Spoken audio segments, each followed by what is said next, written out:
বিশ্বাস করো বর্তমান সময়ে এখন কিছু নেতা স্বার্থ সিদ্ধির জন্য এরা বলছে মাদ্রাসায় নাকি জঙ্গি তৈরি হচ্ছে। জোরে বলুন নাউজুবিল্লাহ। এই কথা শুনেছেন তো? কথা বলে জঙ্গি তৈরি হয়, তা ওই নেতাকে ভয় করে কি হাতে চুরি পরে বসে থাকবো নাকি? কথা বলেন না।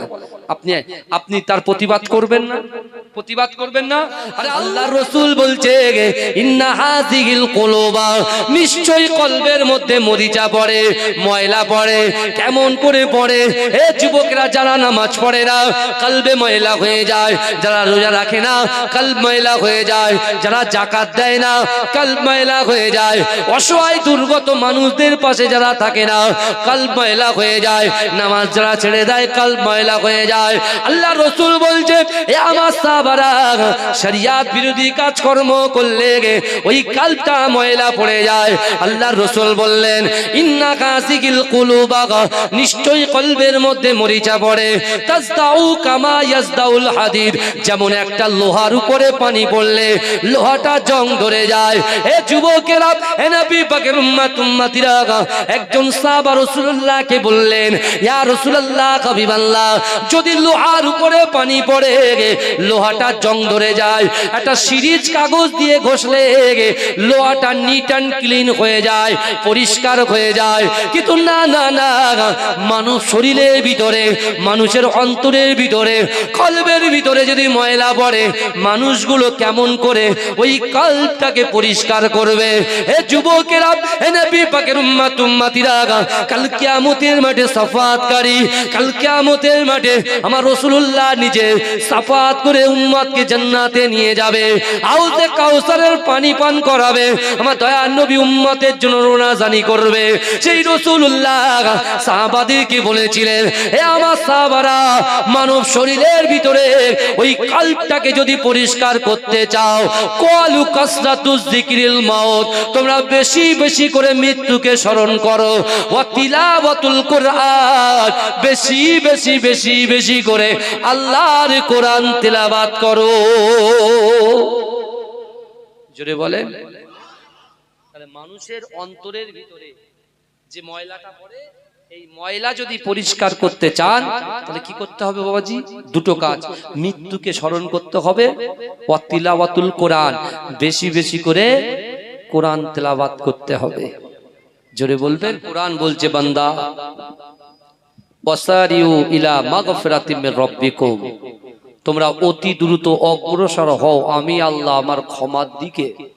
আল্লাহ বলছে বান্দা তোমরা যারা আমার ক্ষমার দিকে এসেছো, তোমরা কি জানো আমার জান্নাতটা কত বড়? শুনছেন আপনারা? হ্যাঁ শুনছেন তো বাবা? আল্লাহ বলছে বান্দা আমার জান্নাতটা যে কত বড়, তোমরা কি জানো জান্নাতটা কত বড়? আল্লাহ বলছে বান্দা আসমান জমিনের মিডিলে যতটা ফাঁকা জায়গা আছে, এই ফাঁকা জায়গা শুরু একটা জান্নাত। জোরে বলেন। জোরে বলা যাবে না? আল্লাহ বলছে ফাঁকা জায়গা শুধু একটা কি? জান্নাত। আল্লাহ বলছে বান্দা তুমি আমার ক্ষমার দিকে আসলে জান্নাতটা কত বড় সেটা দেখলে, কিন্তু ওই জান্নাতে কারা যাবে সেটা জানলে না তো। আল্লাহ বলছেন উইদ্দাত লিল মুত্তাকিন, ওই জান্নাতে যারা যাবে আল্লাহ ভীরু, যারা তাকওয়া পরহেজগার করে, নামাজ পড়ে, রোজা রাখে, পিতামাতার মুহাব্বত করে, ভালোবাসে, হুকুকুল্লাহ আল্লাহর হক আদায় করে, হুকুকুল ইবাদ বান্দার হক আদায় করে, অর্থাৎ মুত্তাকি ব্যক্তি জান্নাতে যাবে। জোরে বলেন। আমার রাসূল মেরাজে গিয়েছিলেন তাই না? রজব মাসে, এটা শাবান মাস, শাবান মাসের আগের মাস হচ্ছে মে, আপনার রজব মাস তাই না? এই রজব মাস আসলে রাসূল হাত তুলে দোয়া করতেন, আল্লাহ আমার যেন রমজান পর্যন্ত আমার হায়াত বাড়িয়ে দেন। জোরে বলেন। কারণ যদি কোনো ব্যক্তির রজব থেকে, শুনছেন, রজব থেকে রমজান পর্যন্ত এর মিডলে কারোর মৃত্যু যদি আল্লাহ লিখে রাখে, রজব মাসের শান মান ইজ্জতকে আল্লাহ এত দিয়েছেন, শাবান মাসের শান মান ইজ্জতকে আল্লাহ এত দিয়েছেন, রমজান মাসের শান মান ইজ্জতকে আল্লাহ এত দিয়েছেন, যদি কোনো বান্দা নামাজের পাটিতে আল্লাহর কাছে দোয়া চায়, রজব মাসে যদি তার মৃত্যু লেখা থাকে, আল্লাহ মৃত্যুর ডেট চেঞ্জ করে রমজান পার করে দেয়। জোরে বলে, জোরে বলুন না। জীবনে যদি বাঁচতে চায় তাহলে এই মাসে জিন্দেগি, জীবনে বছরে যা গুনাহ করেছি রাতের অন্ধকারে দিনের আলোতে প্রকাশ্যে অপ্রকাশ্যের ভিতরে শয়তান প্ররোচনা দিয়েছেন, পরকীয়ায় লিপ্ত হয়েছি, শয়তান প্ররোচনা দিয়েছেন সুদে লিপ্ত হয়েছি, শয়তান প্ররোচনা দিয়েছেন হারাম কাজে লিপ্ত হয়েছি, শয়তান প্ররোচনা দিয়েছে শরিয়াত বিরোধী কাজকর্ম করেছি।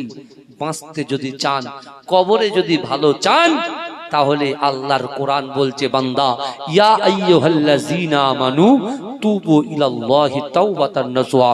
আল্লাহ বলছে বান্দা তোমরা যদি, কাজদিয়ার যুবক যদি, কাজদিয়ার নারীরা যদি তওবার মতো তওবা করতে পারে। কিসের মতো তওবা? তওবার মতো তওবা। এই মুখে বলছি আর পরকীয়া হবে না, আবার 2 সপ্তাহ 3 সপ্তাহ পরে ব্যাস শুরু হয়ে গেল খেলা। বুঝতে পারছেন? মদ ছেড়ে দিয়েছে, এমন আসরে এমন বন্ধুদের সঙ্গে ওটা বসা করেছে, ব্যাস সেন্ট নাকে এসছে, বলে ভাই পেট ফুলে যাচ্ছে। বুঝতে পারছেন না? লটারি কাটা জায়েজ না? আস্তে আস্তে দেখছি লটারির দোকান ভর্তি। বুঝতে পারছেন? এখানকার ছেলেরা ভালো আলহামদুলিল্লাহ। নিউ টাউনে তো টাকা উঠছে। বুঝতে পারছেন না বাপ? নিউ টাউনে 1 কাঠা জমির দাম 1 কোটি টাকা। কি বুঝলেন? মামার বাড়ির আবদার বলে একটা কথা আছে না, মামার বাড়ির আবদার। তা মামার বাড়ির সম্পত্তি মা পাবে কি পাবে না কথা বলে। এখন ভাগনা যখন যাচ্ছে শুধু দেশি মুরগি খাওয়াচ্ছে, ভাগনা যখন যাচ্ছে মামা শুধু মাটন খাওয়াচ্ছে। কারণ কি বলেন তো? পাচে না ভাগনা বলতে পারে মামা খাওয়ায় না, তুই জমির ভাগ দে আগে। কারণ যদি জমির ভাগ চায় তাহলে কি হবে, 2-5 কোটি টাকা তো এমনি মামার হাত থেকে ফসকে যাবে। নিউ টাউনের কথা বলছি বাবা, বুঝতে পেরেছেন? কিন্তু বাবাজি এই অর্থ, এই সম্পদ, এই সন্তান সব পড়ে থাকবে, একাই কিন্তু অন্ধকার কবরে পাড়ি দিতে হবে। কথা ঠিক না বল? তা আসুন নিজেদেরকে পরিবর্তন করে দিই। অনেক হয়েছে। আল্লাহর কোরআন বলছে বান্দা ইন্নাল্লাহা লা ইউগাইয়িরু মা বিকওমিন হাত্তা ইউগাইয়িরু মা বিআনফুসিহিম। আমার আল্লাহ বলছে বান্দা যে জাত, যে কওম, যে কওম নিজে পরিবর্তন হবার চেষ্টা করে না, আমি আল্লাহ ওই জাতি, ওই কওমকে কখনোর জন্য পরিবর্তন ঘটাই না। আমার বাবাজিরা ভাইরা, যে কথা বলছিলাম, আল্লাহ রাসূল মক্কার জমিনের কথা, আমলের কথা বলেছিলেন, মনে আছে তো? হ্যাঁ, আমার বাপ ঠিক শুনছে বসে বসে। আল্লাহ হায়াত দারাজ করুন, বলুন আমিন। আল্লাহ এই কাজ দিয়ার প্রত্যেকটা যুবক, প্রত্যেকটা নারী, প্রত্যেকটা পুরুষকে আল্লাহ কবুল করুন, বলুন আমিন। এদেরকে 5 ওয়াক্ত নামাজি, কোরআন তেলাওয়াত করনে ওয়ালা বানিয়ে দিন, বলুন আমিন। আর আপনারা আমার জন্য দোয়া করবেন তো? এই কথা বলেন। আল্লাহ যতদিন হায়াতে রাখে দ্বীন ইসলামের খিদমত করার তৌফিক দেন, বলুন আমিন। আপনি বলেন হুজুর আপনি পীরের আওলাদ, আমাদের কাছে দোয়া চাইছেন। বাবা, এই দোয়া মানুষের তাকদীর পরিবর্তন করে দেয়। জোরে বলুন, দোয়া তাকদীর পরিবর্তন করে। বুঝতে পারছেন না? ধরেন আগামী 1 সপ্তাহ পরে আপনার অ্যাক্সিডেন্ট হবে, আপনি পড়াশোনা করছেন, আপনার জব মিলবে না, কিন্তু আপনি যে দোয়া চাইছেন মানুষের কাছে, ওই দোয়া যদি কবুল হয়, আল্লাহ হয়তো যে জব মিলবে না, আল্লাহ আপনার জবের তাকদীর খুলে দেবে। জোরে বলুন। আপনার অ্যাক্সিডেন্ট থেকে আল্লাহ মুক্তি দেবে। জোরে বলুন। বুঝতে পেরেছেন? ওই জন্য দোয়া চাইতে হয়।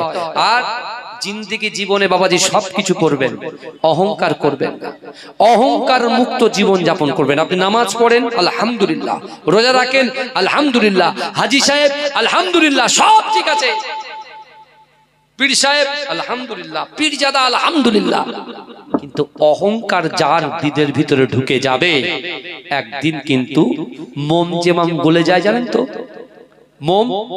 মোমকে মোমবাতি ধরিয়ে দেবেন, দেখবেন কি হবে, কিছুক্ষণ পর নিশ্চিহ্ন হয়ে যাবে। যার দিলের ভিতরে এই রোগ ঢুকেছে, অহংকার, অহমিকা, রিয়া, তাকাব্বুরি, সে ওরকম কি হবে, শেষ হয়ে যাবে। আমার বাপেরা, ভাইরা, আমার যুবকেরা, বিশ্বাস করুন, নামাজের দিকে চলে আসেন। বেশি দিন কিন্তু নয়, কিয়ামত কিন্তু অতি নিকটবর্তী। কথা ঠিক না ভুল?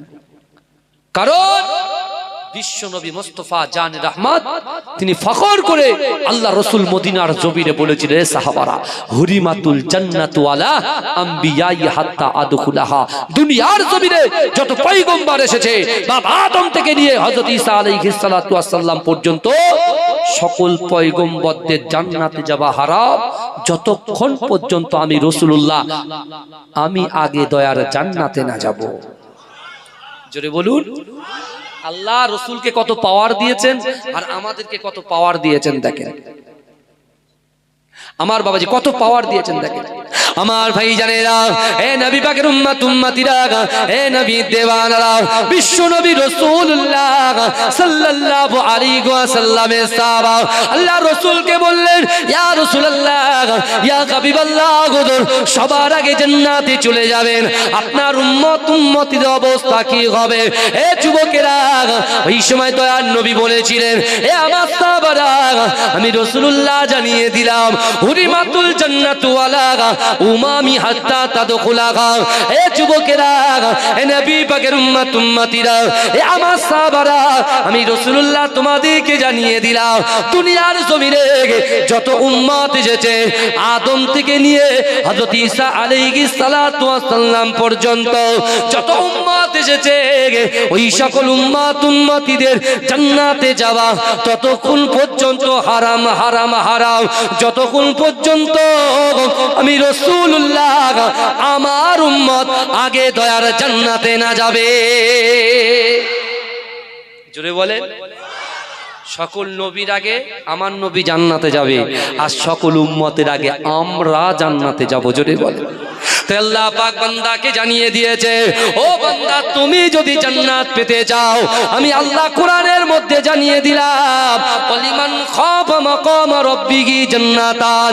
এ যুবকেরা, এ নবী পাকের উম্মত উম্মতিরা, আল্লাহর কোরআন বলছে, বান্দা, ওয়ালিমান খাফা মাকাম রাব্বিহি জান্নাতান। ও বান্দা, কাল কিয়ামতের মাঠেতে, কাল হাসরের মাঠেতে আমি আল্লাহর সামনে দাঁড়ানোকে যদি তুমি ভয় করতে পারো, আমার উম্মত উম্মতিরা, আমার বান্দা বান্দিরা, আমি আল্লাহ পাক রব্বুল আলামিন আমার ওই বান্দাকে দুটো জান্নাত পুরস্কার দেব। কটা জান্নাত দেবে? কি করতে হবে বলেন বলেন। ভয়। ওয়ালিমান খাফা মাকাম রাব্বিহি জান্নাতা। কাল কিয়ামতের মাঠে আমি আল্লাহর সামনে দাঁড়ানোকে যে ভয় করবে, আল্লাহ তাকে দুটো জান্নাত দেবে। জোরে বলুন। কটা জান্নাত দেবে? কটা জান্নাত দেবে? কথা বলেন। দুটো। তাহলে ভয় আনতে হবে। ভয় কারা করে? যারা নামাজ পড়ে, রোজা রাখে, যাকাত দেয়, পিতা মাতার মহব্বত করে। আল্লাহর কোরআন বলছে, বান্দা, ফালা তাকুল্লাহুমা উফি ওয়ালা তানহারহুমা ওয়া কুল্লাহুমা কওলান কারীমা। আল্লাহ বলছে, বান্দা, তোমাদের আচার আচরণে, তোমাদের ব্যবহারে তোমাদের পিতা মাতা যেন উফ শব্দ না করে। কি শব্দ না করে বলেন বাবাজি? উফ শব্দ না করে। আমার সোনার ভাইরা, আসুন না সেই বাপ মার প্রতি সদাই সুন্দর ব্যবহার করি, ভালো ব্যবহার করি, যাতে করে বাপ মা যেন কষ্ট না পায়, কষ্ট না পায়। আল্লাহ রাসূলের দরবারে একজন যুবক এসে কাঁদছে আর বলছে, ইয়া রাসূলুল্লাহ, আমার মৃত বাপ মা ইন্তেকাল হয়ে গেছে। আসছে তাড়াতাড়ি আসতে বলে। আমার বাবাজি, আমার এই কোচি আব্বাস স্যার এসে গেছে তো, তাকবীর দেন, নারে তাকবীর, নারে তাকবীর। কোচি আব্বাস ভাই বলুন জিন্দাবাদ। মাশাআল্লাহ। বুঝলেন, এখন বাংলা কাঁপিয়ে ফেলছে, বুঝতে পারছেন না? এক্ষুনি আসবে না। আপনারা খুশি তো আমার উপরে? খুশি তো? তাকবীর দেন, নারে তাকবীর। আজকে সকাল থেকে শরীরটা সত্যি খুব খারাপ, বুঝতে পারছেন? মানে এমন শরীর অসুস্থ, না আমি যে কথা বলবো আমার ভয় হচ্ছে যে আমি কি বলবো কি বলবো কি বলবো, এরকম হয়ে যায়। কারণ বহুদিন জলসা চলছে তো, ঘুম টুম ঠিকঠাক ভাবে হয় না। আমি আবার নিজে সরকারি সার্ভিস করি, বুঝতে পেরেছেন বাবাজি? সকালবেলা এই স্কুলের আপনার 4টের সময় পরীক্ষা শেষ হয়েছে, কেন সিনিয়র মাদ্রাসা দুটো পরীক্ষা ছিল আপনাদের, ওদের পরীক্ষা ছিল ভূগোল আর ফিকহ, বুঝতে পেরেছেন? গার্ড দিয়ে ও যে স্কুলে ছিলাম সেখানে একটা বাড়িতে থেকে আমার ভাই গাড়ি নিয়ে এসে তারপরে গাড়ি নিয়ে এসেছি, বুঝতে পেরেছেন? আমার বাবাজির একটা দোয়া করবেন তো। আমার আব্বাজানকে আপনারা চেনেন, মাঝরাটি পীর সাহেব হুজুরের মেজো সাহেব জাদা শাহ সুফি পীর একেএম হায়দার আলী হুজুর রহমাতুল্লাহ আলাইহি। ওই হায়দার আলী হুজুরের ওয়াজ আপনারা শুনেছেন, সেই হায়দার হুজুরের ছোট বেটা হচ্ছে আমি। আমার বাবা যেন ইন্তেকাল করেছেন, 4 বছর হয়েছে। আমি সকলকে দাওয়াত দিয়ে যাচ্ছি চৈত্র মাসের 22 তারিখে ইসালের সওয়াব। আমি আমার এই সকল সুন্দর সুন্দর ভাইদেরকে বলে গেলাম অবশ্যই একটা গাড়ি যেন এখান থেকে যায়, আমার কাছে গিয়ে খাওয়া দাওয়া করবে ইনশাআল্লাহ। করবেন তো নাকি? কথা বলেন না, বলেন ইনশাআল্লাহ, বলেন ইনশাআল্লাহ, বলেন দরুদ শরীফ আল্লাহুম্মা